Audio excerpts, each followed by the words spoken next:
Alors, nous allons démontrer par récurrence ceci. Donc la propriété P de n, je l'écris, c'est ln de x puissance n égale n ln de x pour x positif. Et nous allons montrer que P de 0 est vrai pour n égale 0. Ensuite, on supposera que P de n est vrai et on montrera que P de n plus 1 est vrai. Alors, pourquoi est-ce que j'ai entouré ça et ça? C'est que lorsque vous voulez montrer que cette propriété est vraie pour n égale 0, vous devez calculer cette quantité pour n égale 0, calculer celle-ci pour n égale 0, et si vous trouvez la même chose, eh bien ces deux quantités sont égales et vous pouvez en déduire l'égalité. Donc il faut bien le rédiger. Alors ici, on calcule ln de x puissance 0, ben, c'est égal à ln de 1, et ln de 1, vous savez que c'est égal à 0. De l'autre côté, vous calculez 0 ln de x, vous savez donc que 0 ln de x est égal à 0, hein. Il n'y a pas de difficulté, bien sûr pour tout x strictement positif. Vous avez donc cette quantité et cette quantité qui sont toutes les deux égales à 0, vous en déduisez donc que ln de x puissance 0 est égal à 0 ln de x. Et vous avez donc prouvé que P de 0 est vrai. On suppose que P de n est vrai. Ça s'appelle l'hypothèse de récurrence. Je le symbolise par HR. On veut montrer que P de n plus 1 est vrai. Ça, on le suppose, ça veut dire que ceci, c'est admis. Et nous, ce qu'on veut montrer, c'est que le logarithme népérien de x puissance n plus 1 est égal à n plus 1 ln de x. Faisons-le. Logarithme de x à la puissance n plus 1, alors il y a une astuce. Nous, l'idée, c'est d'utiliser l'hypothèse de récurrence. Donc on va écrire que xn plus 1, c'est x puissance n fois x puissance 1. C'est-à-dire x exposant n plus 1. Donc j'obtiens quoi? J'obtiens que c'est égal à logarithme népérien de x puissance n plus logarithme népérien de x.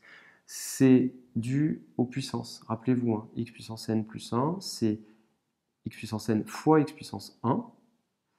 Et ici, vous pouvez donc ajouter, comme ceci. Donc ça, il faut le savoir. J'obtiens quoi? J'obtiens log de xn plus 1 plus logarithme de x puissance n, pardon, plus logarithme de x. On utilise l'hypothèse de récurrence qui est écrite ici.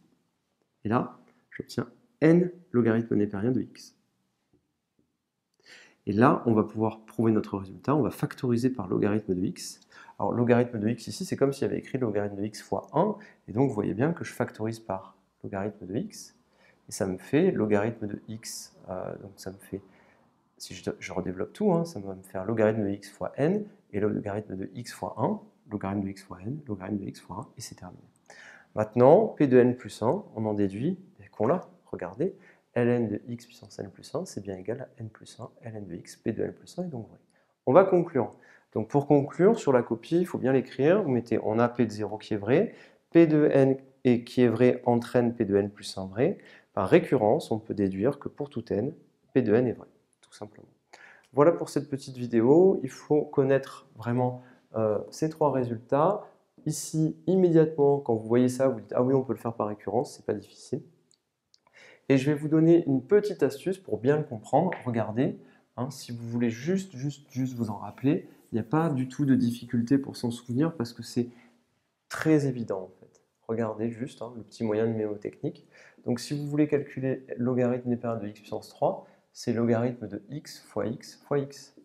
Vous voyez très bien que le logarithme transforme un produit en une somme, donc du coup, ça vous fera log de x plus log de x plus log de x. Vous l'aurez donc 3 fois, 1, 2, 3. Et ça nous donnera 3 fois logarithme de x. Ainsi, si vous n'avez pas un 3 mais vous avez un n, vous pouvez immédiatement en déduire que ça vous donnera n fois ln de x. C'est une manière de bien le sentir, cependant, il faut le démontrer par récurrence, parce que là c'est juste une observation, on l'a fait pour n égale 3, mais il faut le démontrer pour tout entier n. Je vous remercie et à très bientôt.